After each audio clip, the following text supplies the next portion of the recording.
Yeah, let me share the right screen here. Everyone see that okay? Looks great. Yeah, Okay, looks good. excellent. And I'll go a little bit more into my background as we're kind of going through the presentation here, but just a brief introduction. Our company's Royal Counsel, and we're a business coaching consulting company. And really looking forward to the subject matter today because a lot of our focus is on the aspect of the people side of business. And it's as I was doing preparation for the presentation here, I've noticed there's a lot of trends that are going to be pushing businesses into focusing a lot more on the people aspect of their business. Obviously, there's a lot to do with business. A lot of things, a lot of aspects that you got to juggle with business. But some of the problems I was thinking about solving as we're talking about the subject matter of building a team, and I'm sure many of you experience these things, or if you're currently experiencing them. But like why can't I keep employees around? Why are employees jumping around and moving around so much has been a big issue. If they are around, why are they not engaged? Why are they not connecting and engaging with the company? And if you're trying to find people, why can't I attract them in the first place? Or like, what, how am I supposed to add head count to my organization? Because really those two aspects of building a team that I want to cover today. How do you take care of your current team members that you're building, all of the new team members you're bringing on board off of, right? A few just interesting trends that as I was looking at preparation, right, that we should be aware of. About 62% of business leaders and HR leaders are finding that finding and keeping qualified employees is one of their top business challenges in 2024. We have trends of this decade is going to be one of the lowest decades for new workers entering the workforce since the Civil War, is what these reports say. I don't know how. I guess we've been keeping really good records all the way back then, but clearly we were having a generational shift in how many people, right, are available for work. So that's going to be a big deal. We've gone through the Great Resignation, which then evolved to the Great Stay, is how a lot of people have been putting it, where they've had to stick around their current jobs. And now there's the Great Detachment, where people are sticking around, but they're getting very detached from their current employers.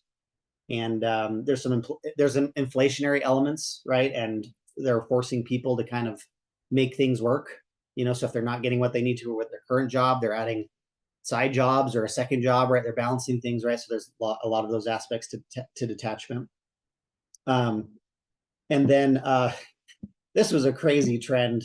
So this is probably going to hit home for some of us here, but a report found that managers and C-suite executives, 37 to 38%, are actually some of the biggest offenders when it comes to faking work.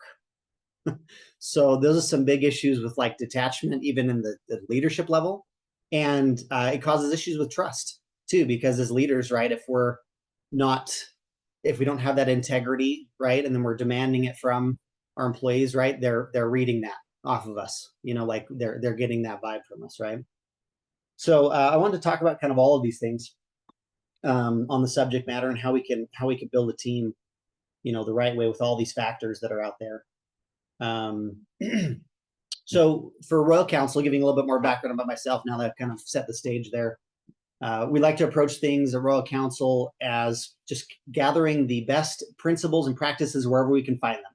So, wherever the correct principles are and the truth, that's where we're going to be at. So we're not, as a business coaching practice, we're not necessarily certified in very specific methodologies. We like to kind of play the field, and certification sometimes with specific ones can force you to have to teach one methodology over others. So we bring the best from all worlds and try to kind of correlate and lay those over, and especially apply the specific thing that would be best to the business we're working with, depending on their problems, right? My background is not as a C-suite leadership executive. I've spent most of my time as an entrepreneur building my own businesses, small businesses, nothing too crazy. But I did have the privilege of working very closely with all the C-suite executives at Finicity when they were going from basically kind of rebooting themselves as a financial company, financial technology company, all the way to a $1 billion buyout with MasterCard at the end of my 10-year run with them. So I did have a lot of very close experience of things that worked well and that did not in leadership in that experience. So that's the kind of experience I bring as a business coach to my background. And most of my individual contributor work was starting my own businesses and doing that on the side while I was working as product director, which for those of you that maybe don't have as much familiarity with what product was, for me, what that meant is they would throw every problem that they couldn't solve to me and I would figure out a solution for them. So whether that was a product or systems we had to set up. So that was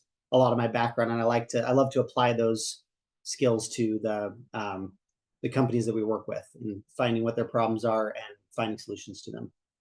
So I wanted to pull up an illustration here for some of the points that I wanted to talk about in building a team.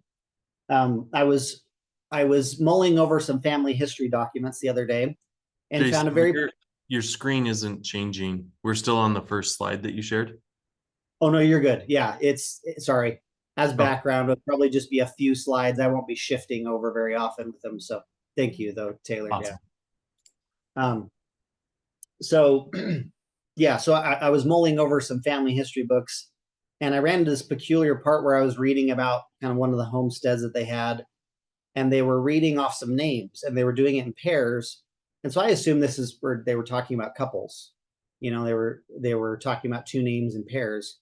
And as I read farther down, they were actually talking about teams of horses.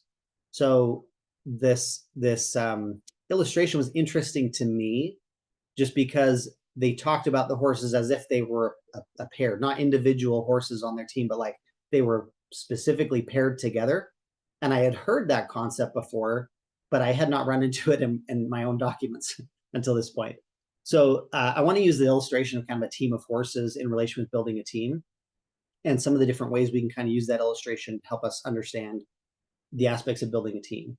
So when you're building like a team of horses, each horse has their own individual capacity for pulling, right? They talk about some of these Belgian horses that can pull up to like 8,000 pounds individually. But if you pair them together, you can pull up to like 20,000 to 24,000 pounds, right? So it's not just a 1+1 principle. It's kind of that synergy principle that if you pull them together, you can do more than the individual capacity of each of the horses, right? And that element compounds the more that team of horses works together. So the more that a team of horses works together and trains together, that factor of like moving it from 8,000, I guess 16,000 if it's two horses, right, to 20 to 24 compounds to up to 30 to 32,000 pounds. Okay. So the reason I bring this up, right, is that there are a few pieces to that. One is an individual member's capacity for pulling, right, as a team member. The one is then their ability to work with others and kind of the systems and processes to connect them together and allow them to work in synergy. And then the last piece is that trust or long-term relationship and connection that can then magnify it even more, right?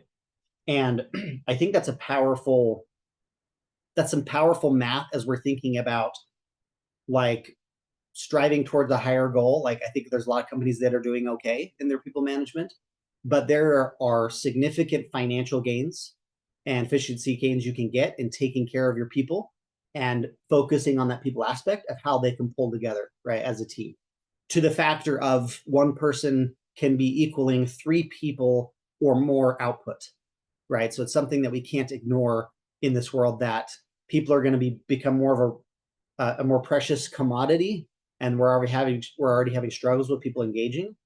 So something for us to take seriously, right? And the math pans out, right, for us to take the time to focus on our team members, right? Okay, so factor 1, each person, right, is their own individual pulling weight, right? So it talks about a horse can pull at 8,000 pounds, right? But that's assuming that the horse is healthy and everything's going well, right? So I don't know if you've noticed, but a lot of our team members are struggling, right? There's a lot of people that have a lot of personal issues going on in their lives, whether that's health or mental problems or other struggles that they're having to deal with relationships, right? So there's a lot on our team members' plates, right? That reduces their total overall ability to be able to contribute, right, with our organizations. And so we can't ignore that factor, right? Obviously, there's a balance where we can't get too involved in every individual employee's life, but we can't just ignore it, right? We can't just be like, hey, leave your home at home and show up to work and don't tell me about those things, right? Like that is not going to fly in today's world, right? We're going to have to bridge that barrier a little bit. And the way to do that in a very practical way, I just want to introduce like a way that you guys can kind of think about this. So one of the things we need to make sure we're doing is at least measuring how people are doing. And in areas where it can be sensitive to measure things about people, you don't want to get too deep into the personal details, but you need to know how people are doing in different dynamics.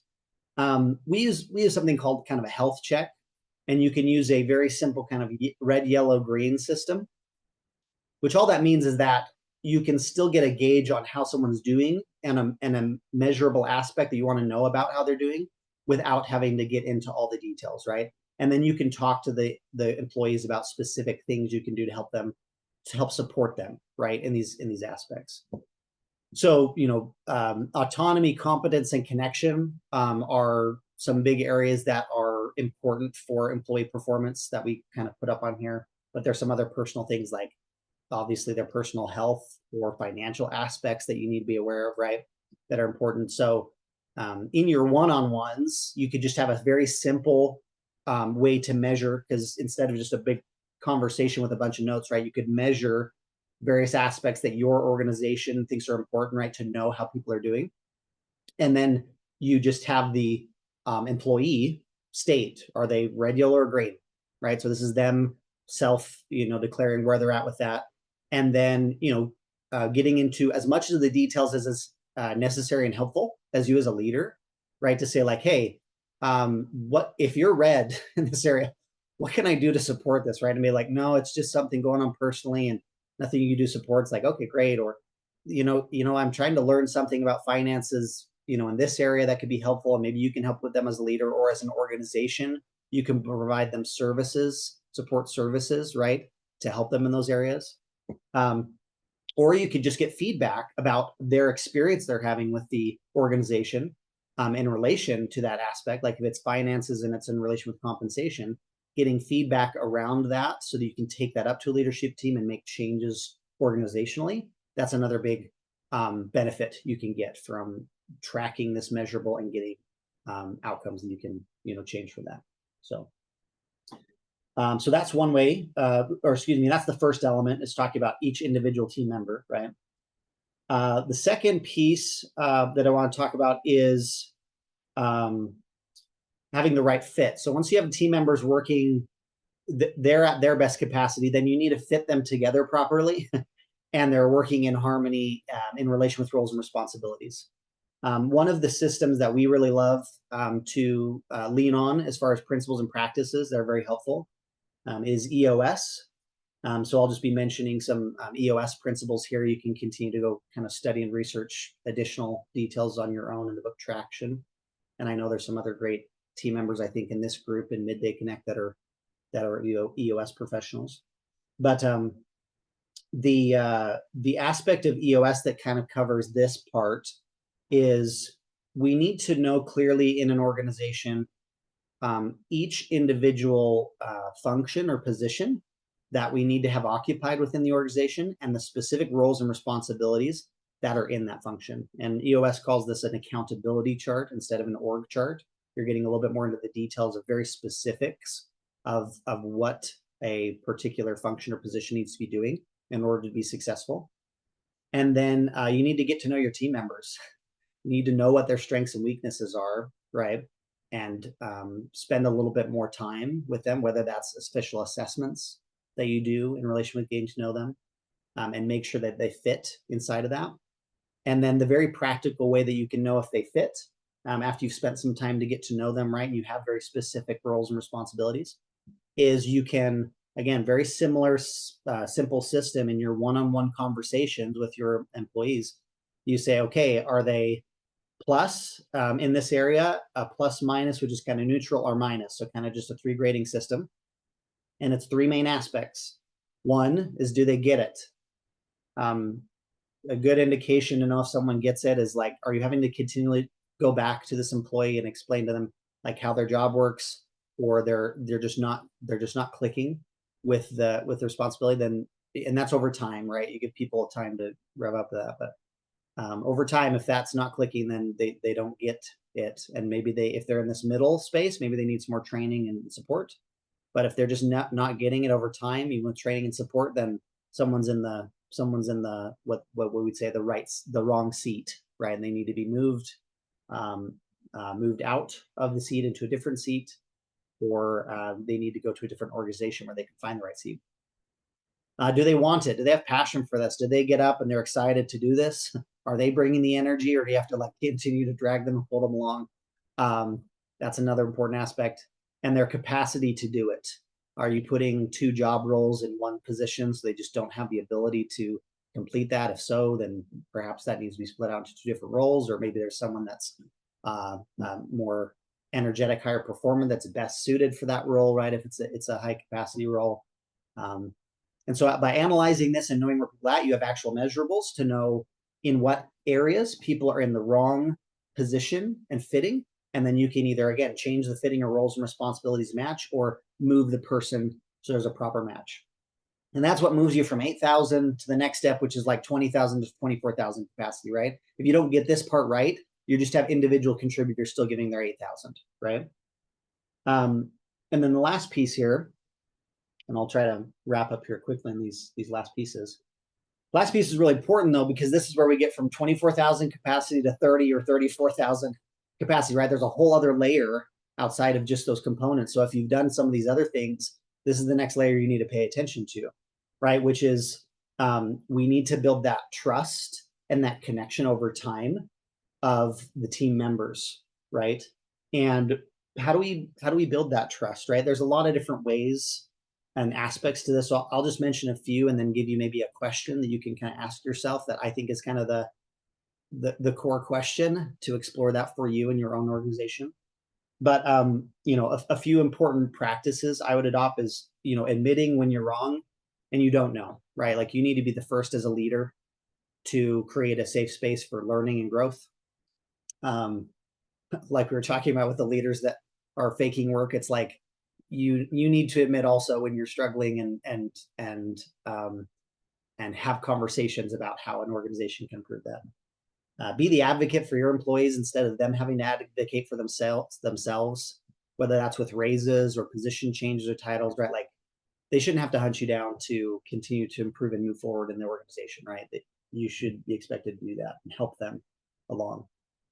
Make sure all your compensation systems are fair and honest, right? Assume everyone knows what everyone's earning and why all the time. And if you have gaps in that and you haven't spent the proper time to have a clear system, you need to fix that and get that open and transparent. And then, so the quick exercise I would say to figure out for you in your organization, what you need to do is what in my interactions this week, what things have not been aligned with how I want my leaders to behave. And if you're the leader of your organization, like a CEO or a COO, what are you demanding from leaders of your community and your country that you're not doing yourself, right? And those are good reflective questions. And I'm sure 2 or 3 things will come up for you yourself that you need to go work on that will then help you to be a leader that encourages trust and connection within your team. The very last piece here, sorry, I was missing there. Sorry. That's the golden rule. So there's nothing too crazy there, right? But do for your employees what you want to be done for yourself, right? And then the last piece here, I can't go into the details and deep dive of like, again, how you should set values within an organization. But if you don't have a clear set of values for your organization, this is really important. Not just a set of values that's just a slogan or branding or marketing, but something that you actually use to operate your company. And this is a great way. This is an EOS tool called the People Analyzer that allows you to gauge each employee's connection to the values with an organization. And just like we were talking about some of these other things, this is an assessment that the leader does on your side. So you can say whether someone's in high alignment as a plus, in a middle alignment plus minus, or a low alignment minus, right? And then you kind of set a bar for your organization where the standard is. But if you believe your values, then everyone should be living them, including yourself. So this is selfless. This is not an exception of the leadership team. So the leadership team also analyzes each other in the organization. Typically, a minus, meaning someone's not aligned with a value, is cause for concern and potential removal of someone from the organization. Someone that has too many mediocres, like bottom example here, that's also a problem. There should be at least, a high alignment of pluses with some things that they're working on is okay. But if someone's just kind of neutral on everything, they don't have enough alignment with the values of an organization, right? To get you to the level that we're talking about, to 3 to 5x your productivity, right? And someone that has aligned values, aligned mission with an organization from multiple sources, I can see that the data does support, you can get 3 to 5x times results from your employees. That is, again, something not to ignore. If within your organization you don't have values you've reviewed and worked on for a while, or need to create those in the first place, that's definitely something that our organization helps with, and happy to help people with that process. In conclusion, all of these tools, I was hoping to give some very practical tools and processes you can use in relation with building your team. Those kind of reconnect us to the problem that we started with, right? Which is, how do we resolve some of these issues with quiet quitting, detachment, and all those things. And I would encourage you to budget the time and attention necessary to make some of these things happen. Choose something from what we talked about today to start working on. For us as an organization at Royal Council, we'd love to continue the conversation. This is stuff that we like to help people with. And at royalcouncil.biz, you can schedule a free coaching session. And I'd love to talk about any of these aspects and just kind of continue the conversation. If anything strikes you today that you're wanting to work on, I would love to help you continue moving your momentum forward on that. So yeah, that's it. I'd love to have a conversation and answer some questions. Awesome. Thanks, Jason. This was fantastic. I would welcome anybody to put their questions into the chat. I put a couple of questions in there and would love to pepper Jason with any of your questions that you have about what he presented today. So as you're putting your questions into the chat and putting kind of the queue of questions in there, I'll ask my first one here, Jason. When you're doing those activities of the people analyzers, how do you, or how can you make the analysis consistent across all of the people? Like, are there specific questions you ask yourself as you're putting the plus or the minus in those boxes so that you're consistent? Yes. And would you be specifically referring to like the values, or just any of the tools that we were talking about today? Any of those people analyzer tools where you have to put a plus or a minus, like you showed several of them, which I liked. I just am wondering how you make your assessment consistent. Yeah. So the important piece will be for, and EOS talks about this a lot, is that the important part would be consistency for your organization to make sure that you have a standard, right? Because at a very high level, you're asking yourself the question, do they have high alignment? Are they okay with area for improvement? Or are they misaligned, right? That's kind of the main question you're asking yourself for all those. But for your organization, you'll want to have very clear, especially like with the values, like what is the value, and probably 4 or 5 bullet points of what exemplifies that value, so that everyone's going off of the same judging criteria, right? So I couldn't tell you what that specific criteria should be for each organization, but that it should be noted down, and that all the leadership are using those consistent bullet points to say, okay, they're tracking on 3 or 4 of those bullet points, but not one. Okay, that means they're probably about 80%, so maybe not plus, but plus minus, and one of the things I didn't mention specifically here was that your company also should set a bar of what it means to be above and below the line in relation with these assessments. So like, is it acceptable to have 3 pluses and 2 plus minuses, right? Or or is 2 of them plus and 3 plus minuses acceptable? Again, typical recommendation is 0 in the minus category, because that means someone is misaligned with your organization. They're actively kind of pulling backwards on that value, but there is a negotiation on how many plus minuses you accept and pluses, right? Of what your kind of level of standard is. So did that Awesome. answer the question? Yes, thanks. It looks like Mike Rich put some thoughts and comments around that, which look great. Thanks, Mike, for sharing that.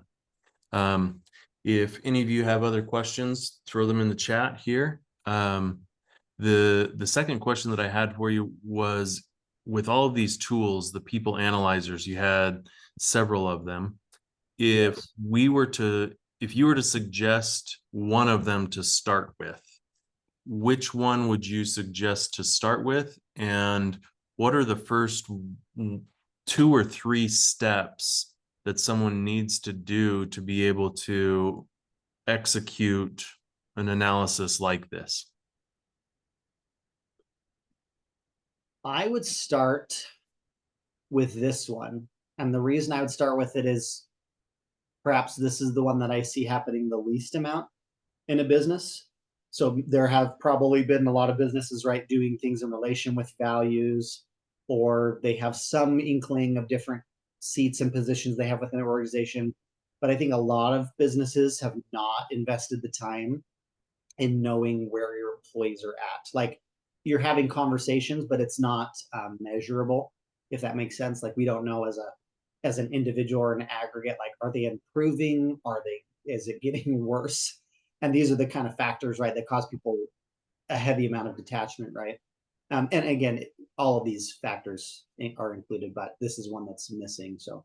Um, so I would, as far as steps, I try to put this as like simply as possible. Like in your one-on-ones, you need to be tracking this. So like just having a very simple spreadsheet, all your employees, right, listed, and then creating your maybe 4 or 5 top factors that you want to be tracking for your employees of how they're doing, right?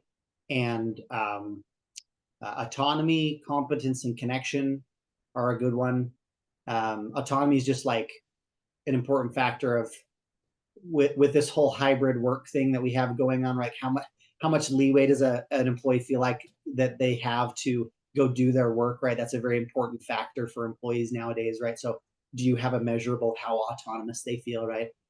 Competence is a good measurement of, do they need additional training and support, right? If they're feeling yellow in their competence, like, you may think they're doing great, but they don't feel like, right, they're showing up with everything they have. So that's an important, okay, I can do training, I can do support there.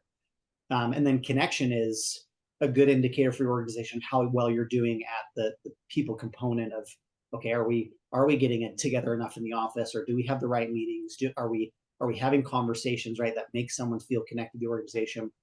This is a good factor to help to tell if your values are right. And then the health and energy one and financial ones, I think, are just 2 other, personal components. You could kind of go through the whole list of like spiritual, mental, emotional, physical, like all those, just whatever's most important for your organization. But health and energy is a big deal with people, right? Like, you need to know if they're struggling with stuff like that, and give them support. And there's ways that businesses can support, right, and encourage people to be, whether that's HSA programs or things like that. Like, hey, take care of yourself, and we encourage you to do that.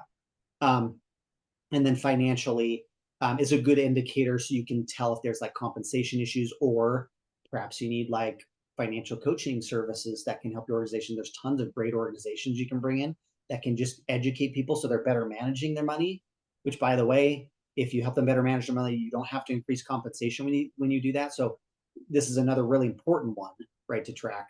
So these are some suggestions. So maybe just start with these if you don't know. So create your chart, put these on there, start with that, right, and get a initial feel like where your organization's at, right? So That's awesome. This is really helpful. That's a great starting point, I think, for everybody. We usually like to end Midday Connect right now at 1:45, so thank you. Do you mind putting up that last slide with your contact information, Jason? And if anybody has questions for you, is this the best way to, what's the best way to get in touch with you? Yeah, so for anybody where, again, any of the subjects we talked about today, they'd like to continue the conversation, I would love to. I geek out about this stuff all the time. So it's a free 90-minute coaching session at royalcouncil.biz. You just schedule it for whatever time works for you. And then if you're not ready to like necessarily take that step, just connect with us on LinkedIn. That's me, Jason Kocherhans, or David Baker on the Royal Council team that's on the conversation on the call today. We'd love to just connect with you and just continue the conversation, on LinkedIn. So Awesome. Well, thank you very much. I have one ask of everybody before you all head out. I just put a LinkedIn post in the chat. This is from a post from one of our team members, Andy Godsey at Summit Venture Studio. And he is looking for some feedback on one of the projects that we are looking at right now. So I would love it if you could provide any help to Andy. And also it's a safe space. He's asking you basically how many tabs you have open in your browser. That's what the project is focused on. So I only have 51 tabs open. So if any of you can beat that, please post it in the comments of that LinkedIn post. But it's a project that we'd love some input on and really appreciate if you could take a look at that. Jason, thank you so much for your presentation today. This was fantastic. We've got a lot of to-do items, I think, coming out of this. So really appreciate it. And please, everybody, connect with Jason if you haven't already. And we'll see you all here next week, same time, same place. Jason, thanks. thank you all. Great to chat. We'll see you.